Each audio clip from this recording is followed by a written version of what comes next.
മാറ്റം സംബന്ധിച്ച ചർച്ചകൾ പുരോഗമിക്കുന്നതിനിടെ ജോസ് കെ മാണിയുമായി വി.ഡി. സതീശനും പി.കെ. കുഞ്ഞാലിക്കുട്ടിയും ചർച്ച നടത്തി.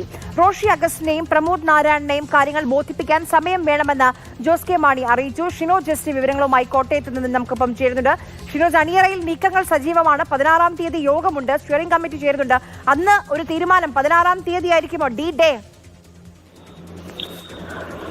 ആര്യ, 16-ാം തീയതി അടിയന്തര സ്റ്റിയറിംഗ് കമ്മിറ്റി യോഗമാണ് നിലവിൽ ഇപ്പോൾ കോട്ടയത്ത് കേരള കോൺഗ്രസ് എം വിളിച്ചു ചേർത്തിരിക്കുന്നത്. അവർ പുറമെ പറയുന്ന ഒരു കാര്യം, ഈ സ്റ്റിയറിംഗ് കമ്മിറ്റി വിളിച്ചു ചേർത്തിരിക്കുന്നത് തദ്ദേശ തെരഞ്ഞെടുപ്പിന്റെ ഫലം അത് ചർച്ച ചെയ്യുന്നതിന് വേണ്ടിയാണ് ഇത്തരത്തിലൊരു സ്റ്റിയറിംഗ് കമ്മിറ്റി വിളിച്ചു ചേർത്തതെന്നാണ് നേതാക്കളൊക്കെ തന്നെ പറയുന്നത്. പക്ഷേ ഇതുമായി ബന്ധപ്പെട്ട ഏറ്റവും പ്രധാനം എന്ന് പറയുന്നത് അത് മുന്നണി മാറ്റം ചർച്ചകൾക്ക് വേണ്ടി തന്നെയാണ് ഇത്തരത്തിലുള്ള യോഗം തന്നെയാണ് കേരള കോൺഗ്രസിൽ തന്നെ ഒരു വിഭാഗം നേതാക്കൾ ഇതുമായി ബന്ധപ്പെട്ട കാര്യങ്ങളൊക്കെ തന്നെ പറയുന്നത്. പ്രത്യേകിച്ച് വി.ഡി. സതീശനും കുഞ്ഞാലിക്കുട്ടിയും, പ്രത്യേകിച്ച് കോൺഗ്രസിനേക്കാളും കേരള കോൺഗ്രസ് എമ്മിനെ യു.ഡി.എഫിലേക്ക് കൊണ്ടുവരുന്നതിൽ വലിയ താല്പര്യം കാണിക്കുന്നത് കുഞ്ഞാലിക്കുട്ടി ഉൾപ്പെടെയുള്ള മുസ്ലിം ലീഗ് നേതാക്കളാണ്.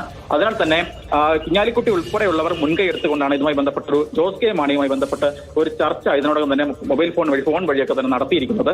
വി.ഡി. സതീശനും ഇത്തരത്തിൽ ചർച്ച ജോസ് കെ മാണിയുമൊക്കെ തന്നെ നടത്തിയിട്ടുണ്ട്. പരസ്യമായൊക്കെ തന്നെ ജോസ് കെ മാണി ഇത്തരത്തിൽ ചർച്ചകളൊന്നും തന്നെ നടന്നിട്ടില്ല എന്ന് നിഷേധിക്കുമ്പോൾ പോലും കേരള കോൺഗ്രസ് എമ്മിൽ തന്നെ പല നേതാക്കളും അതൊക്കെ തന്നെ അത്തരത്തിൽ തന്നെ കാര്യങ്ങളൊക്കെ തന്നെ സ്ഥിരീകരിക്കുന്നുണ്ട്. അത്തരത്തിലുള്ള ചർച്ചകളൊക്കെ തന്നെ നടന്നു കഴിഞ്ഞു എന്ന് തന്നെയാണ് കേരള കോൺഗ്രസ് എമ്മിലെ നേതാക്കളൊക്കെ തന്നെ പറയുന്നത്.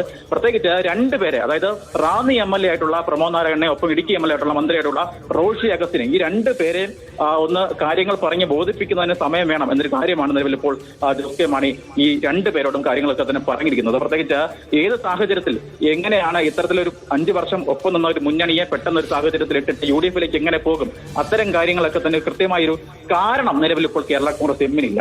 തദ്ദേശ തെരഞ്ഞെടുപ്പിൽ തിരിച്ചടി മാത്രമാണ് അവർക്ക് ഇപ്പോൾ ഉള്ളത്. ആ ഒരൊറ്റ കാരണം മാത്രം പറഞ്ഞുകൊണ്ട്, ഒരു തെരഞ്ഞെടുപ്പിലെ തോൽവി മാത്രം പറഞ്ഞുകൊണ്ട് എങ്ങനെ ഈ മുന്നണി മാറ്റം ഉണ്ടാക്കും, ആ മുന്നണി മാറ്റത്തിന് കൃത്യമായി കാരണം വേണ്ടത് തുടങ്ങിയ കാര്യങ്ങളൊക്കെ തന്നെ ഒരു ചർച്ച ഈ വരുന്ന 16-ാം തീയതി നടക്കുന്ന യോഗത്തിൽ ഉണ്ടാകുമെന്നാണ് നമുക്കിപ്പോൾ മനസ്സിലാക്കാൻ കഴിയുന്നത്. എന്തായാലും വന്യജീവി വിഷയം ഉൾപ്പെടെയുള്ള കാര്യങ്ങളൊക്കെ തന്നെ നേരത്തെ കേരള കോൺഗ്രസും സജീവമായി ഇടപെട്ടിരുന്നതാണ്.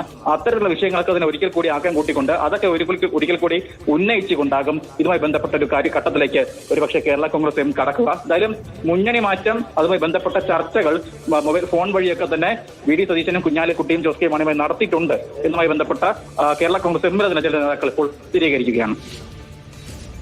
ശരി.